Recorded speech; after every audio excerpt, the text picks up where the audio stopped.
Thank you, Chairman and Ranking Member of the committee, for hosting this hearing, and I want to thank all the witnesses for joining us today. You know, the state that I represent, California, has been a leader in cryptocurrency adoption, with over 1,000 Bitcoin ATMs throughout the state and more than 8.2 million residents owning a digital asset. And my alma mater, USC, USC hosts an annual Southern California Blockchain Conference so they can highlight the future of digital assets and blockchain technology. So Californians are really excited about the potential and future of digital assets, but unfortunately, by not passing FIT 21 last year, a legal cloud continues to hang over blockchain usage in America. So this Clarity Act, which is led by our chairman, French Hill, will finally provide regulatory certainty so that America can drive the next generation of financial innovation and protect consumers, like my constituents, who want to participate in the digital market, digital asset market. So the question is, the opponents of digital assets often criticize the technology because of its ties to illicit finance. Let me ask the first question to you, Mr. Bannum.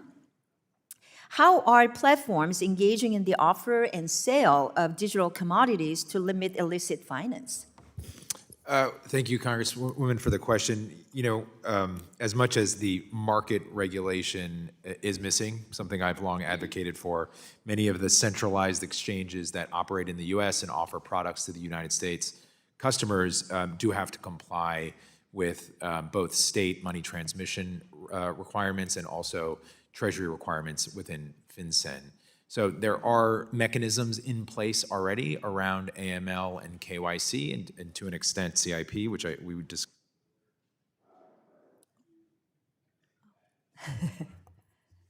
You want to borrow my mic? Yeah.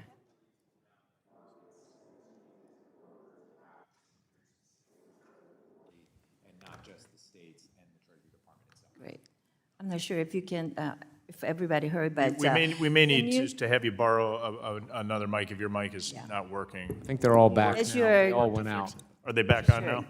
let me just We'll ask hold a the follow-up clock. question. Is that treatment equivalent to how platforms in traditional finance are regulated?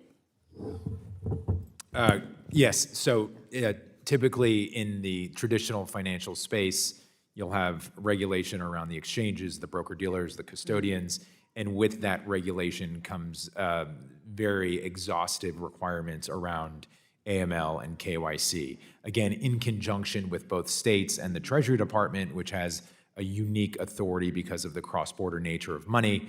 But I do think without those protections and without that regulation in the crypto space, as much as the crypto exchanges are complying with state-level regulations and the Treasury Department regulations, there are components missing, which I pointed out earlier, which could certainly strengthen AML and KYC. Thank you. You know, it's really important to note that the Clarity Act creates strong anti-money laundering, counter-terrorist financing protections, and I believe that this, coupled with the financial literacy provisions of the bill, will provide high levels of consumer protection. And Section 5 of the Clarity Act requires a study on expanding financial literacy among digital commodity holders. And I've heard firsthand about how the digital asset ecosystem grapples with high rates of fraud and scams. So, Ms. Minarik, can you talk about how this study like this one in the bill could help combat that issue? Yes, I do think because DeFi is such a new and different technology from centralized platforms that it is important to study the risks and benefits.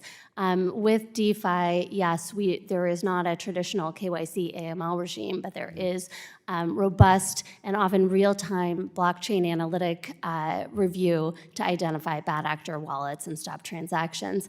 But this is new technology, and so studying it will help us identify tools that will serve these broader interests. The BSA itself is a broken and in many ways dying tool because AI can defeat it And because it's creating honeypot after honeypot of giant troves of information within companies. So we should be looking for better tools. Thank you.